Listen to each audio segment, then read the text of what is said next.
There's been a second harsh blow for a group of migrants already severely let down by an immigration scheme that promised them jobs and provided none. Many of them paid thousands of dollars to come to New Zealand for work, but when the work did not eventuate, they were put into emergency housing. Now they've been booted out with little notice, given until just 10 o'clock tomorrow morning to move out. It comes as new figures reveal Immigration New Zealand is running more than 200 investigations into alleged exploitation resulting from the troubled accredited employer work visa. Nick Trubridge has the exclusive developments.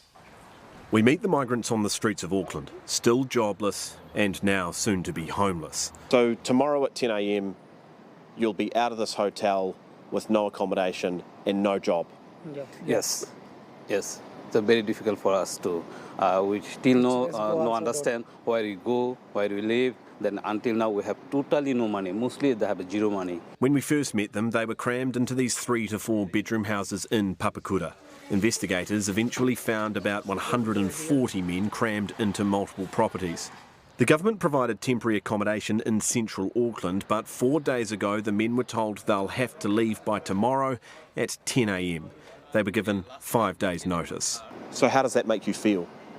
I cannot say, because every night we talk with our family, every night we have to cry. The man we're speaking to paid $24,000 for a job that didn't exist. None of that money's been returned to him, nor has he been able to find employment or a permanent home, no matter how hard he's looked. Yes. Every day? Every day. That's backed up by Mandeep Bella, who's been representing the migrants. Every single day I hear from these migrants that they are actively applying for jobs. All these workers are now asking for is a little bit of more notice. Bella says the men appreciate the help they've got.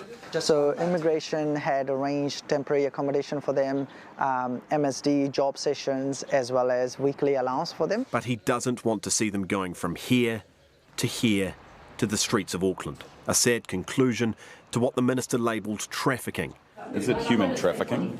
Yes, almost certainly. Yeah. Immigration itself said these pictures shocked New Zealand and undermined trust and confidence in our immigration system. New numbers show cases like this are rampant. Right now, immigration's running 225 separate investigations, 81 employers have had their accreditation revoked, and another 24 have had it suspended.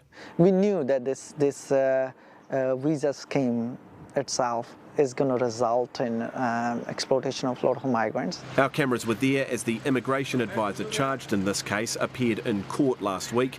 A resolution of sorts, but not for some of these men who came here for a better life but could now be turfed out onto the street.